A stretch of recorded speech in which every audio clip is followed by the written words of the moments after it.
I'm Paulina Leiser, producer of Focus Today. Thank you for watching this video, and make sure to check our other videos at theDove.us.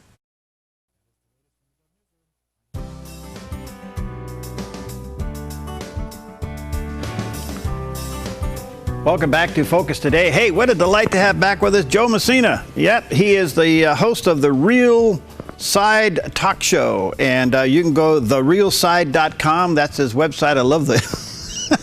First of all, God bless. Happy New Year, Joe. I love your sign behind you there. Yeah. Well, Happy New Year to you too as well. Yeah, good to see you. Warning: politically incorrect area. Yeah, run now or forever hold your mouth. There you go. Hey, nice to see you.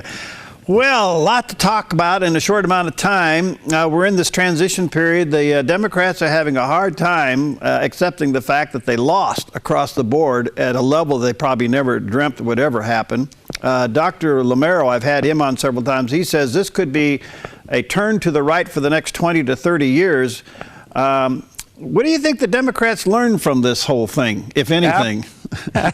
Absolutely nothing. Right. I'm serious. If you look at from the day after the election, the conversations that they've been having with the American populace amongst themselves, they haven't seen it. They haven't seen that they missed the mark. It's blamed on emails. It's blamed on the Russians. It's blamed on the Republicans. They just won't take responsibility for it. And part of the fact of what I'm saying is, who did they vote back in as their leader? Nancy Pelosi. And the first thing out of her mouth was what? The Americans didn't want to change the direction. The Americans didn't want anything different. We just didn't deliver our message properly. Wow. I mean, talk about being out of touch, right? You know, in some ways, this may be a good thing. If they want to live in that bubble and continue to lose, let's not wake them up. No, I agree with you. I said it. I've said it a dozen times on my show now. I may even contribute to Nancy Pelosi's campaign because they love her so much. If we can keep her in there for another 20, I don't know if we can keep her, upright for another 20 years, but if we can keep her in there for a long time, we could continue winning. But on the same side of that coin, I don't believe that the vote for Trump, we've talked about this, was a vote for Republicans. Yeah. I think the vote for Trump was a vote for change, a vote for a different way of coming at politics. I agree with that. I mean, and you can see it around the world. Brexit, what's happened in France, what's happening in Italy. All right, it appears, Joe, and it's sad to watch, the President of the United States is in self-destruct mode. I mean, I've never seen anything like this. He is, I don't know, he's got a bucket with a hole, and he's trying to get the water out of the boat as it's sinking. I mean, you look at what he's doing. He is running around trying to save any semblance of success in his presidency. I don't think he can find one. And I don't even think it's a fact of that he doesn't see it. He sees what he's put out there, and he believes it all to be great and true and wonderful, and he can't figure out why anybody else can't figure that out. Yesterday, now, I haven't drilled down into the story, but basically, he was presented with a Medal of Honor by somebody that works for him, in essence, right? For being the chief commander. Well, that comes along with the job. You shouldn't get a medal for simply doing your job.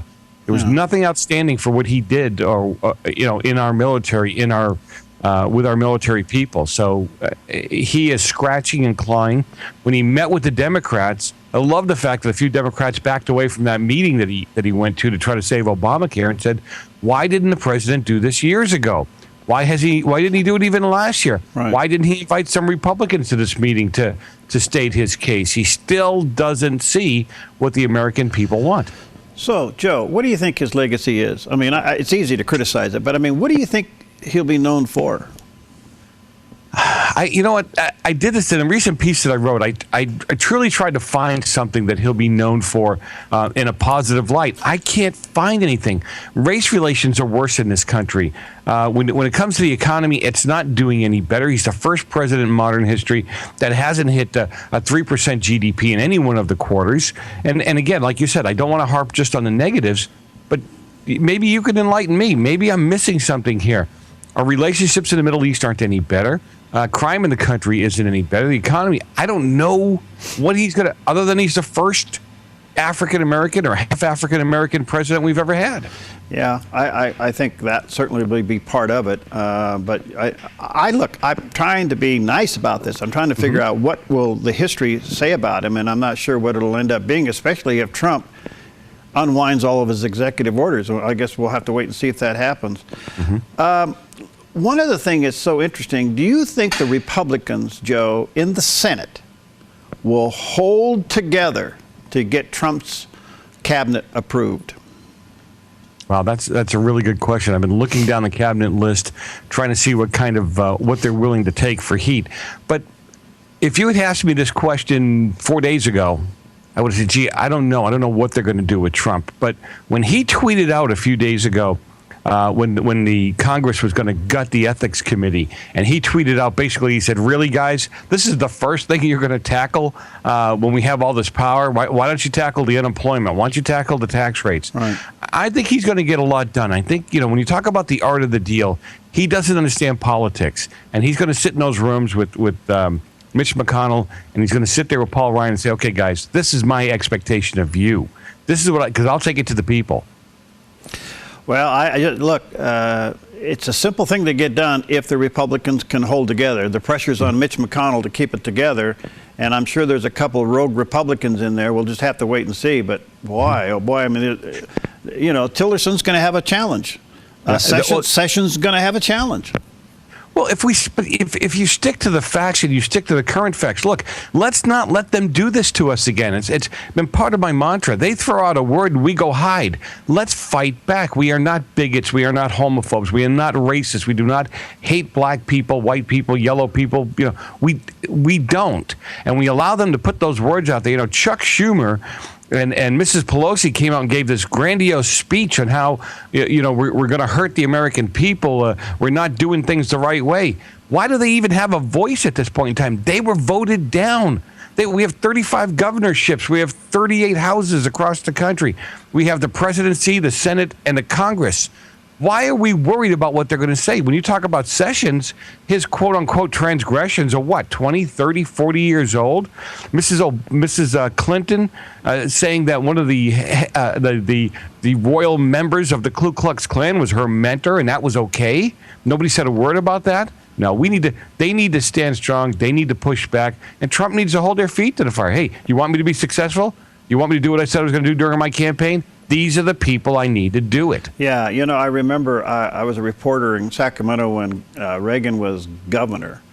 And when he had problems in Sacramento as governor, he'd go right into the district of a legislator and campaign for the issue that he wanted in the district of a legislator who opposed it. And it worked every time. Well, Trump can not only do that, but he can do it through Twitter and put a lot of heat on opposition. Yep. Yeah, I think that's what scares the media about him is, I love how they say that he's going around the media. Well, I've seen Mr. Obama do that. He's done that with videos on social media. He's done that with his own tweets or what have you. Mr. Trump just happens to be more black and white about his tweets. He's willing to get right up in somebody's face. He's willing to call out major corporations in his tweets, and it causes movement, whether it's in the stock market, whether it's with the Congress or the Senate or what have you. But it causes movement. I don't have a problem with Mr. Trump reaching out via his Twitter account. He's going to reach. I think he's got 19 million followers somewhere around there. That's huge. It's huge. Right, but he's not reaching 19 million. Remember, those tweets are retweeted. Yeah. We just found out now that it looks like George W. Bush and Laura have decided to come to the inauguration. You got Jimmy Carter, and of course, I don't know, a camera that Bill and Hillary can't be in front of, so they're going to come. That's a little bit of a turnaround, don't you think? Yes and no. I don't, again, the Bushes, I think, are more down to earth. I mean, George W. is just a more down to earth kind of guy. Maybe he got past the irritation and realized, look, this is just the proper thing to do, to go. We're not supporting him. We're supporting the American process. Right. All right, a couple other quick questions. What do you think Trump will do in his first 100 days? What do you want to see done? I want to see him repeal every. I want him to grab Giuliani, put him in a room with the stack and stack and stack of all these executive orders, and say, "Here, make two piles: the ones that need to be nixed and the ones that we need to either fix or keep or what have you." I think you're going to see him go on rampage in the first 30 days and start pulling some of those executive orders back and wiping them out. I think he's going to take a first pass at repealing Obamacare. My concern, though, is, hopefully he won't sign anything until we have something else in place. We would look like fools if for the last 3 or 4 or 5 years we've been talking about repealing Obamacare, we've been voting on repealing Obamacare, and have absolutely nothing, no framework in place. Don't forget, Joe, that he's a billionaire because he made deals where he had a way out. Right. Yeah, I hear you. I hear you.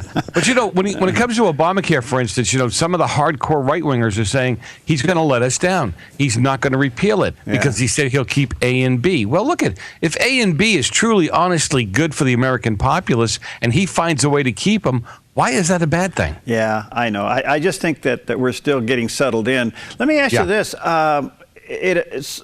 I think that what happened in the United States, and again, a lot of Republicans don't like Trump, but they'll get over it. This is the beginning of a change, not the climax of a change. I just think we could see this go on for a couple of decades. I want you to mark this in your books here, okay? I think that Paul Ryan. No, and the reason I say that is this: Trump and Paul Ryan are not on the same page. Let's just be honest about this, okay? And then you've got Mitch McConnell sitting out there being the old guard, if you would, from the old team.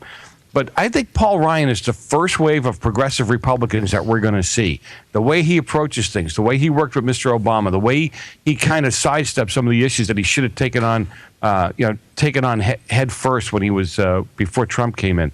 Now you're going to see him sit with Trump, and Trump's going to want some things done in a hard black and white way. He's going to want to move through some of this legislation in a hard black and white way.